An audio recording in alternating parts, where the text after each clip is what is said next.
14 ફેબ્રુઆરી 1998ના રોજ ભાજપના નેતા અને તત્કાલીન ડેપ્યુટી પીએમ લાલકૃષ્ણ અડવાણી તમિલનાડુના કોઇમ્બતુરમાં ચૂંટણી રેલી કરવા માટે આવ્યા હતા।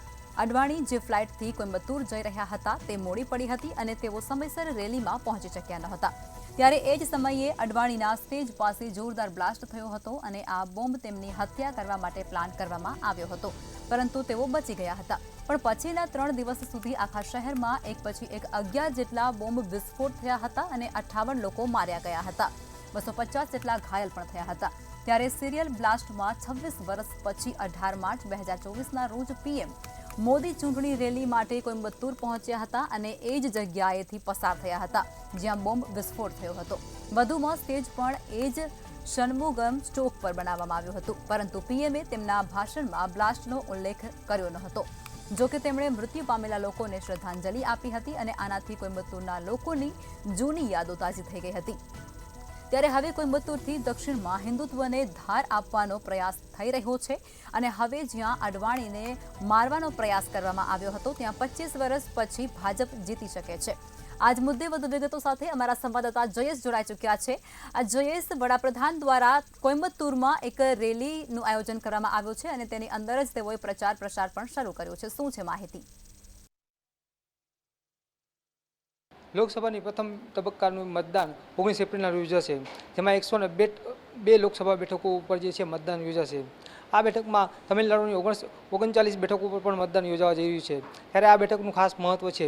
આ બેઠક ઉપર જે છે કોઇમ્બતુરની જો વાત કરવામાં આવે તો કોઇમ્બતુરની બેઠક ઉપર નાયબ વડાપ્રધાન લાલકૃષ્ણ અડવાણી હતા। ત્યારે તેમનું 1998માં આજથી 26 વર્ષ પહેલાં તેમના ઉપર જે છે બોમ્બ બ્લાસ્ટથી હુમલો કરવામાં આવ્યો હતો। કોઇમ્બતુરની આ બેઠક ઉપર જે છે ત્યારબાદ ખૂબ જ ચર્ચામાં રહી હતી, કેમ કે 1998 અને 99માં આ બેઠક ઉપર છે ભારતીય જનતા પાર્ટીની જીત થઈ હતી। આ બેઠક ઉપર જો બોમ્બ બ્લાસ્ટની દરમિયાન કમસે કમ 58 લોકોના મૃત્યુ થયા હતા, જ્યારે 250 જેટલા લોકોનો જે છે તેઓ ઘાયલ થયા હતા। આ બેઠક ઉપર જે છે જો વધુ વાત કરવામાં આવે તો પ્રધાનમંત્રી નરેન્દ્ર મોદી દ્વારા પણ આ બેઠક પરથી જ 18 માર્ચના રોજ જે છે લોકસભાની ચૂંટણીના શ્રી ગણેશ કરવામાં આવ્યા હતા।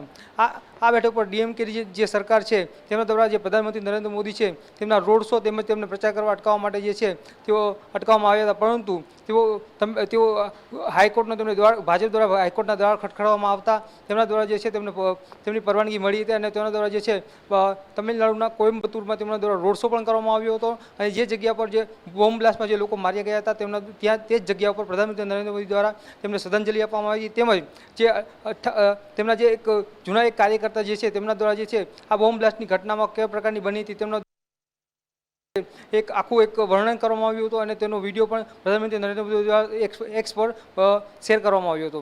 જો આ અંગે વધુ વાત કરવામાં આવે તો કોઇમ્બતુરની આ બેઠક ઉપર કમસે કમ 88% જેટલા જે છે તેઓ હિન્દુ વોટ બેંક છે, જેના લીધે ભાજપ દ્વારા જે છે આ બેઠક ખૂબ જ મહત્વની છે, કેમ કે હિન્દુ વોટ બેંક માટે તેમના દ્વારા રામ મંદિરનો મુદ્દો તેમજ આ જે બોમ્બ બ્લાસ્ટ થયો હતો તે મુદ્દાને તેઓ ખાસ જે છે હાઇલાઇટ કરવામાં આવી રહ્યો છે।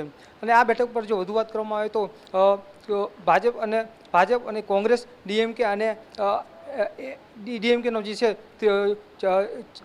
ચતુષ્કોણ જે જંગ છે આ બેઠક પર જોવા મળશે। તેમજ ભારતીય જનતા પાર્ટી અને એઆઈડીએમકેનો જે છે શરૂઆતમાં આ બેઠક ઉપર જે છે તેમનું ગઠબંધન હતું, જેને લઈને 1998 અને 1999માં આ બેઠક ઉપર ભારતીય જનતા પાર્ટીનો વિજય થયો હતો। જયેશ, તમામ વિગતો આપવા બદલ ધન્યવાદ।